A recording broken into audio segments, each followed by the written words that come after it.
कौन सा भगवान अच्छा है? किस भगवान का हमें आराधना करना चाहिए? किस भगवान से हमें रिश्ता नाता जोड़ना चाहिए ताकि जीवन का सारा समस्या दूर हो सके? वो कौन भगवान है जिन्हें अगर हम पूजा करते हैं, जिनका नाम जप करते हैं, जिनसे जुड़े रहते हैं, तो हमारे जीवन का सारा समस्या, सारा बाधा दूर हो जाता है। हर कोई ये जानना चाहता है कि किस भगवान का पूजा करने से मनुष्य का जीवन सफल हो सकता है। बहुत सारे लोग तो ये भी कहते हैं कि चाहे जो भी भगवान का नाम लो, जिसकी पूजा करो, सब भगवान एक है। तो इस वीडियो में हर बातों को आपको पूरा पता चल जाएगा कि किस भगवान का पूजा करने से मनुष्य को सबसे ज़्यादा लाभ मिलता है। क्या भगवान श्री कृष्ण का पूजा अर्चना करने से जीवन में सफलता मिलती है, या भगवान शिव का पूजा करने से मुक्ति प्रदान होता है, या फिर माँ दुर्गा का पूजा करने से मनुष्य को जीवन में शांति और सुख मिलता है? अगर आप जानना चाहते हैं तो वीडियो के अंत तक पूरा बने रहें और ध्यान से सुनें कि आखिर किस भगवान का हमें पूजा करना चाहिए, क्योंकि हर कोई किसी न किसी भगवान का पूजा करता है। हर कोई को किसी न किसी भगवान अच्छे लगते हैं। कोई कृष्ण का भक्त है, कोई भगवान शिव का भक्त है, कोई माँ दुर्गा को पूजा करता है, कोई हनुमान जी को पूजा करता है। तो आखिर हमें किसकी पूजा करना चाहिए? यहाँ तक कि आपने देखा होगा कि कई लोग पहले तो भगवान श्री कृष्ण का पूजा अर्चना कर रहे थे, पर फिर बाद में आप देखेंगे कि वो भगवान श्री कृष्ण को छोड़कर भगवान शिव का पूजा कर रहे हैं, या फिर जो शिव भक्त था वो आज भगवान विष्णु का पूजा कर रहा है। तो क्या ऐसा करना उचित है? क्या एक ही भगवान का पूजा करना चाहिए, या फिर वो कौन से भगवान हैं जिनकी पूजा करने से मनुष्य को सब कुछ मिल सकता है, इस जीवन में भी सफलता मिल सकता है और जीवन के बाद मोक्ष भी मिल सकता है? तो चलिए देर न करते हुए वीडियो को शुरू करते हैं। और अभी तक इस चैनल को सब्सक्राइब नहीं किए हैं तो सब्सक्राइब कर लें, बेल आइकन को भी प्रेस कर लें, ताकि इसी तरह की ज्ञानवर्धक वीडियो आप तक जल्द से जल्द पहुंचता रहे। चलिए जानते हैं। एक गुरु के आश्रम में कई शिष्य शिक्षा ग्रहण करते थे। गुरुजी रोज शिक्षा देते थे और रोज भगवान का कहानी भी उसे सुनाते थे।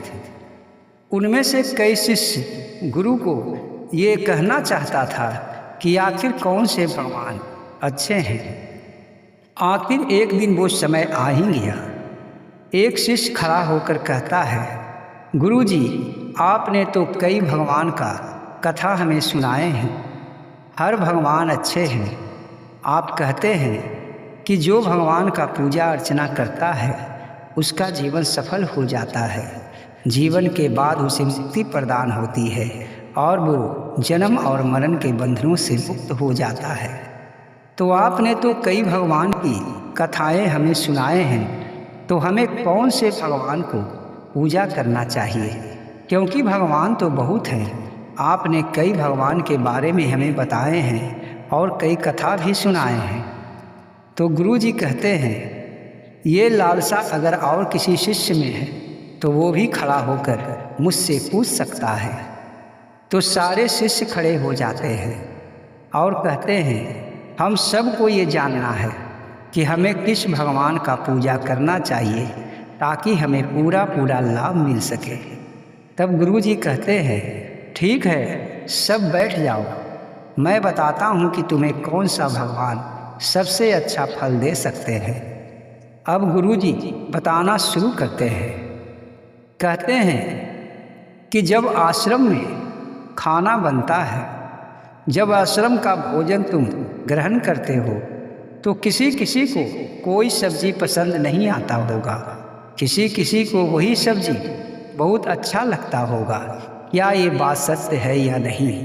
तब सब शिष्य कहता है, जी गुरुजी, ये तो सत्य ही है। जो मुझे अच्छा लगता है वो और को अच्छा नहीं लगता, और जो मुझे नहीं अच्छा लगता है, जो मैं देखता हूँ कि दूसरों को बहुत अच्छा लगता है। तब गुरुजी कहते हैं बस यही सत्य है, जो तुम्हें अच्छा लगता है वही तेरे लिए अच्छा है, और जो तुम्हें अच्छा नहीं लगता है वो तेरे लिए अच्छा नहीं है। इसलिए जो तुम्हें पसंद है तुम वो भगवान का पूजा कर सकते हो। तो एक शिष्य कहता है कि आखिर मुझे पता कैसे चलेगा कि मुझे कौन सा भगवान पसंद है। तब गुरुजी कहते हैं तुम दोनों शिष्य पर्वत पे जाओ और एक एक सप्ताह एक भगवान का नाम लेना है। दूसरे सप्ताह होने पे दूसरे भगवान का नाम रटते रहना। बीच में अगर तेरी तबीयत खराब हो जाए या फिर कोई बाधा आ जाए तो वहाँ पर रुक जाना और उसके बाद उसी भगवान का नाम लेना जिसका नाम तुम ले रहे थे, और एक सप्ताह पूरा होने के बाद दूसरे भगवान का नाम लेना शुरू कर देना। इसी तरह 4 सप्ताह तुम भगवान का नाम लेने के बाद मेरे पास आना, तुम्हें जवाब मैं दे दूंगा। दोनों शिष्य पर्वत की ओर चले जाते हैं और पर्वत पे अलग अलग बैठकर वो अलग अलग भगवान का नाम लेने लगते हैं। एक शिष्य भगवान श्री कृष्ण का नाम जपने लगता है और दूसरा शिष्य भगवान शिव का नाम जपने लगता है। उसके बाद जब एक सप्ताह पूरा होता है तो पहला शिष्य भगवान शिव का नाम जपने लगता है और दूसरा शिष्य भगवान श्री कृष्ण का नाम जपने लगता है।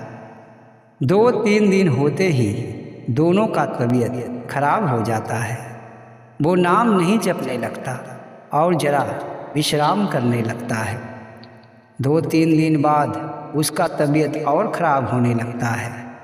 तो वो सोचता है कि मेरा तबीयत तो बहुत ख़राब हो रहा है, क्या मैं लौटकर आश्रम की ओर चला जाऊं या फिर उसी भगवान का नाम लेना शुरू कर दूं जिसका नाम ले रहा था। कहीं मेरा तबीयत ठीक हो जाए तो फिर गुरु जी के आदेश अनुसार भगवान का नाम लेना शुरू कर दूंगा। वो मन ही मन भगवान शिव और श्री कृष्ण का नाम लेना शुरू कर देता है। एक दिन में ही उन दोनों का तबीयत ठीक हो जाता है। पहला शिष्य था वो भगवान शिव का नाम लेते लेते उसका तबीयत ठीक हो जाता है और दूसरा शिष्य का भगवान श्री कृष्ण का नाम लेते लेते उसका तबीयत ठीक हो जाता है। उसके मन में ये विश्वास हो जाता है कि भगवान श्री कृष्ण ही मेरा तबीयत ठीक किए हैं, इसलिए भगवान श्री कृष्ण का नाम लेना ही सबसे उत्तम होगा। और दूसरा शिष्य ये सोचता है कि मेरा तबीयत तो बहुत खराब हो चुका था और भगवान शिव का नाम लेते लेते मेरा तबीयत बिल्कुल ही ठीक हो गया, इसलिए भगवान शिव ही सबसे अच्छे हैं। 1 माह पूरा होने के बाद दोनों शिष्य आश्रम में पहुंचता है। गुरुजी को प्रणाम करता है। तब गुरुजी पूछते हैं कि जैसा मैंने कहा था वैसा किया है कि नहीं। तब दोनों शिष्य कहता है मैंने वैसा ही किया है और मुझे पता भी चल गया है कि कौन से भगवान ठीक हैं। तो गुरुजी कहते हैं अच्छी बात है, मुझे बताने की आवश्यकता भी नहीं पड़ा और तुम्हें पता चल गया कि कौन भगवान अच्छे हैं, तो मुझे भी बताओ कि कौन भगवान तुम्हें अच्छे लगे। तो पहला शिष्य कहता है कि मैं तो भगवान श्री कृष्ण का नाम लेते लेते स्वस्थ हो गया था, मेरा तबीयत बहुत खराब हो गया था। भगवान श्री कृष्ण बहुत ही शक्तिशाली हैं, बहुत ही दयालु हैं। मेरा तबीयत खराब होने के बाद जब श्री कृष्ण का नाम लिया तो मेरा तबीयत बिल्कुल ही ठीक हो गया। तब दूसरा शिष्य कहता है कि नहीं नहीं, भगवान शिव सबसे अच्छे और दयालु हैं, क्योंकि मैं तो ऐसा हो गया था कि चलने फिरने लायक भी नहीं था और भगवान शिव का नाम लेते ही मेरे शरीर में शक्ति आ गई और भगवान शिव के कृपा से मैं स्वस्थ हो गया। तब गुरुजी कहते हैं कि दोनों भगवान ही अच्छे हैं और दोनों एक दूसरे के पूरक हैं। तुम जब श्री कृष्ण का नाम ले रहा था उस समय तेरा तबीयत खराब था और भगवान की कृपा से तेरा तबीयत ठीक हो गया। और तुम जब तेरा तबीयत खराब था तो तुम भगवान शिव का नाम ले रहा था और भगवान शिव की कृपा से तेरा मन अच्छा हो गया। इसलिए तुम्हें लगता है कि भगवान शिव अच्छे हैं और इसे लगता है कि भगवान श्री कृष्ण अच्छे हैं, पर दोनों ही अच्छे हैं और दोनों एक हैं। तुम अगर उस समय भगवान शिव का भी नाम लेता तो तेरा मन ठीक हो जाता, और ये उस समय भगवान श्री कृष्ण का भी नाम लेता तो इसका तबीयत ठीक हो जाता। जब कोई इंसान जब किसी भगवान का नाम लेता है, किसी का पूजा करता है, तो भगवान उसका मदद अवश्य करते हैं, चाहे वो कोई भी भगवान हो। इसलिए ये सोचना बिल्कुल ही गलत है कि किस भगवान का पूजा करना चाहिए, कौन से भगवान अच्छे हैं। सारे भगवान एक हैं, उनका नाम अलग अलग है। तुम चाहे उन्हें जो भी नाम से पुकारो, भगवान तेरा अवश्य सुनते हैं। और तुम्हें लगता है कि मैं ये भगवान का भक्ति करता हूँ तो भगवान मेरी सुनते हैं, चाहे वो श्री कृष्ण हो या माँ दुर्गा हो या बजरंग बली हो या भगवान शिव हो।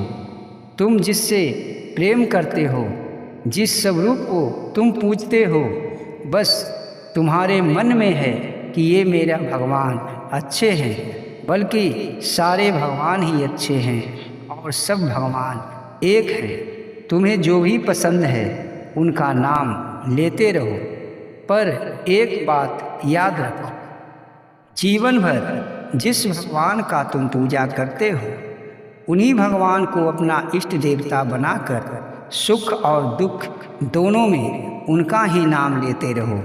क्योंकि जो एक नाव पे रहता है वो कभी नहीं डूबता, और जो दो नाव पे चलता है वो डूब जाता है। कई लोग ऐसे होते हैं कि दुख के समय आने पे किसी भगवान को छोड़कर दूसरे भगवान के चरण पकड़ लेते हैं, पर ऐसा करना बिल्कुल गलत है। वैसे तो सब भगवान एक ही हैं, पर अपने अपने स्वरूप में सब अलग हैं। इसलिए तुम्हें चाहिए कि जो भी तुम्हें अच्छा लगते हैं उनका भक्त बने रहो और जीवन भर उनका ही आराधना करते रहो। सारे भगवान अच्छे हैं और तेरा अवश्य सुनेंगे। बस तेरे मन और तेरा ये तन साफ होना चाहिए, तेरा विचार शुद्ध होना चाहिए। भगवान तुम पे अवश्य ही कृपा करेंगे। तो तुम्हें ये ज्ञान प्राप्त हो चुका है और सारे शिष्य को भी ये बात पता चल चुका है कि भगवान कौन से अच्छे हैं। जो तुम्हें चाहें, जो तुम्हें अच्छा लगता है, उनके भक्ति में डूबा रहो, तेरा कल्याण अवश्य होगा। तो आपको ये जानकारी अगर अच्छी लगी है तो वीडियो को एक लाइक अवश्य करें, चैनल को सब्सक्राइब करें, बेल आइकन को ही प्रेस कर लें ताकि इसी तरह की ज्ञानवर्धक वीडियो आप तक पहुंचता रहे। जय श्री कृष्ण।